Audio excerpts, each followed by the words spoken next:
Les gens, je viens de rendre votre vie en finance beaucoup plus facile. Mais là, je vous promets. Gros, là, normalement, derrière moi, vous êtes en train de voir un tableau Excel avec plein de trucs qui ne vaut rien. Et en fait, j'ai mis en place un tableau Excel où tu dois juste rentrer chaque info du sujet et ça te calcule tout le reste. Ça te fait ton depreciation table, ton income statement, blablabla, working capital table, toute cette merde quoi. Et vu qu'il y a tout ça déjà, il y a moins de casse-tête. On va prendre un exemple. On va prendre par exemple le Bio Perfume Case. Du coup, voilà, on va prendre le Bio Perfume Case et en gros, ça va aller assez vite. Je ne vais pas monter la correction maintenant, comme ça vous voyez que vous allez bien voir qu'il y a des chiffres. Là, pour l'instant, vous voyez, il n'y a rien. Enfin, ça, c'est un truc que je vais expliquer après. Mais ça, pour l'instant, vous voyez qu'il n'y a rien. Vous allez voir, au fur et à mesure, ça va monter. Du coup, je vais aller assez vite. Suivez-moi, du coup, on te dit que le Activity Year, c'est for 5 years. Du coup, Activity Year, on va mettre 5 ici. Ensuite, on te dit qu'il y a 3600 bouteilles. Du coup, 3600 bouteilles vendues, 3600. Selling price 100, du coup 100, tac. On te dit que les total cost, operating cost, c'est 75% des revenus. Du coup, 75% de 100, du coup c'est 75. Du coup, dans total cost, on va mettre 75 par exemple. Et on te dit qu'il y a un cost of material de 50. Du coup, on va mettre ici 50. Et du coup, ça te donne un other unit cost marketing de 25. Ensuite, qu'est-ce qu'on a? On a un investment cost d'une machine de 50 000. J'ai mis 2, là, building 1, building 2, au cas où s'il y a 2. Je sais que dans l'exercice part 1, il y a 2, c'est pour ça que j'ai mis 2. Mais là, je vais mettre 1 pour machine, 50 000. Du coup, on a 50 000 et on dit le lifespan, c'est 5 ans. Du coup, 5 ans là. Et le residual value de la machine, c'est de 10 000. Du coup, 10 000. Tac, 10 000. On a 10 000 et voilà. Ça, c'est un launch expense de 5 000 ou training cost comme vous le voulez. La prof, elle appelle ça launch expense 5 000.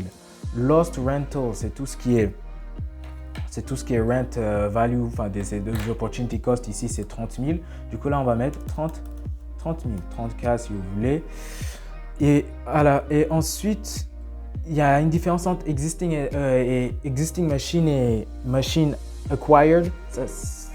En haut, on a vu tout à l'heure, on a vu des machines qu'on a achetées. Là, c'est des machines qu'on avait déjà. Il le précise ici, use some equipment that is already on the balance sheet. Market value à l'année 0, c'est dit là 20 000. Du coup, là, existing machine, j'avais bien mis là. Market value à l'année 20 000. Tac. C'est très important de mettre ça. Year 5, on te dit in year 5, the residual market value de 8 000. Du coup, on va mettre 8 000. Et net book value de l'année 0, on te dit ici que c'est 10 000. Current net book value 10 000, du coup on va mettre 10 000. Et on te dit que ça fully depreciate next year, du coup ça vaut 0 next year. 0. Ça ne change à rien. Bon. Vous allez me dire c'est quoi la différence avec celui d'en bas. Et en gros, ce qui change, c'est que ça c'est pour la machine achetée en fait. Et vu qu'il ne nous précise pas c'est quoi la market value de la machine achetée, on s'en fout. Ensuite, ça c'est cannibalization parce qu'en fait ça parle de decrease in sales et aussi in expense. Du coup, c'est un cannibalization de 1000 units. Du coup, d'une quantité de 1000, vous voyez cannibalization et dynamization. C'est 1000 du coup là. Il y a aussi une valeur de 1000 là. Le nouveau prix c'est 30 pour le selling et 20 pour le operating. Du coup, on va mettre 20 ici et on va mettre 30 là. Sales, voilà. Ça commence à ressembler à quelque chose ça. Quoi d'autre? Là, c'est tout ce qui est inventory et tout. Par exemple, pour le premier, on te dit que c'est 3 months of inventory for the first 2 years and after 1 month. Du coup, les 2 premières années, on te dit c'est 3. Après, c'est 1 et 1. Tac, ça c'est bon.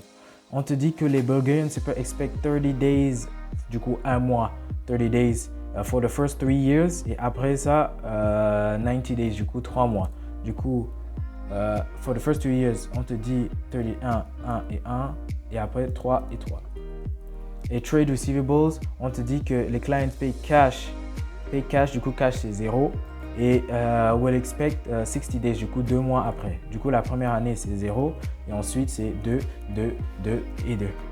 Et si vous voyez, ça commence à... Je ne sais pas si vous avez la correction de la prof avec vous parce que ça m'a pris du temps à faire ce tableau Excel en plus. Wow. Et ça vous calcule automatiquement tout. Vous avez votre netbook comparé avec ce que la prof a mis. Mais moi, je suis sûr à 100% que c'est la même chose. Sinon, j'allais pas...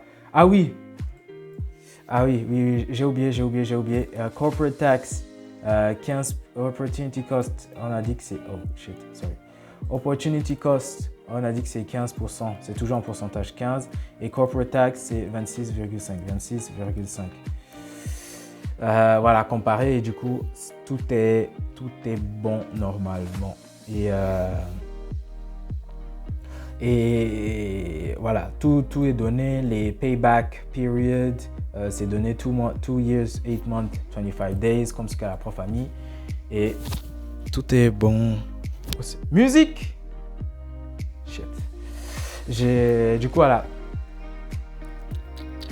Ça, c'est bon. Et je n'ai pas juste fait cette vidéo pour ça, pour juste expliquer ça, mais aussi pour expliquer la partie en bas, là, tout ce qui est break-even analysis, sensitivity analysis et scenario analysis.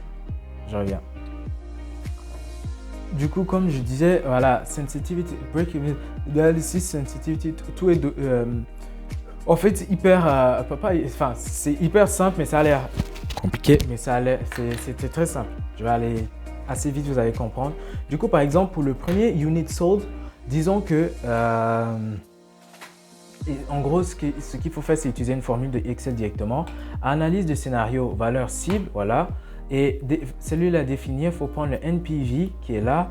Il faut ensuite prendre la valeur à atteindre. Ça, c'est toujours 0 à chaque fois. Et la valeur à modifier, on a dit qu'ici, c'est unit sold. Du coup, c'est unit sold qu'on cherche à modifier. Là, sold quantity. Et on fait OK. Et ça nous donne une valeur de 2787,26. Ça, on retient par tête.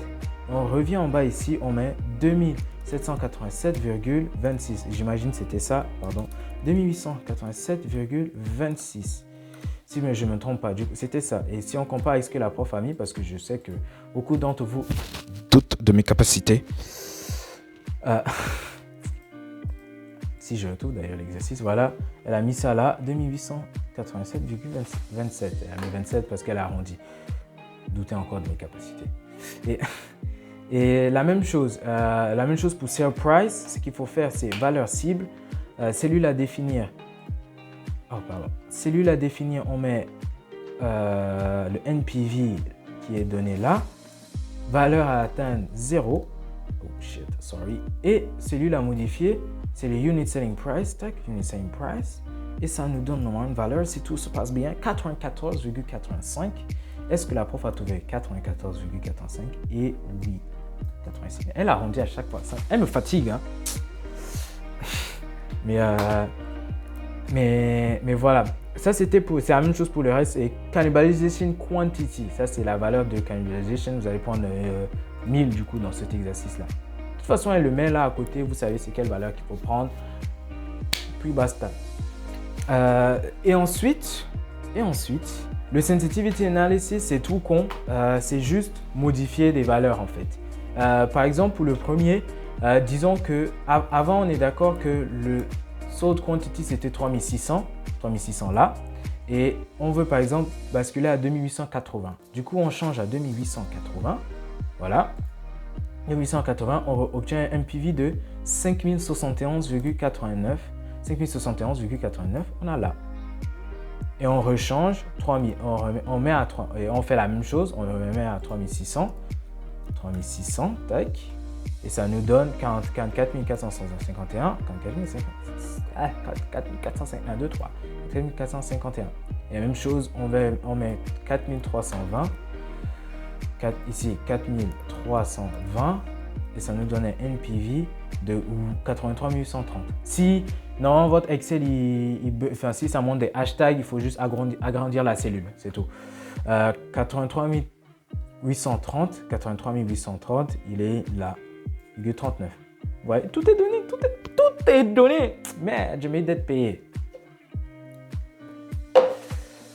Bref, continuons. Voilà, et c'est la même chose. Et si vous voulez passer maintenant à Unit Sold, remettez bien le Sold Quantity à la valeur de base, 3600, voilà la valeur de base.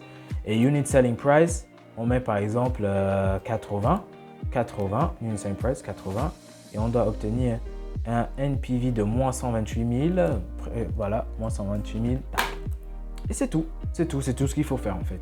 Et on remet bien à 100, bien sûr. On remet bien à 100.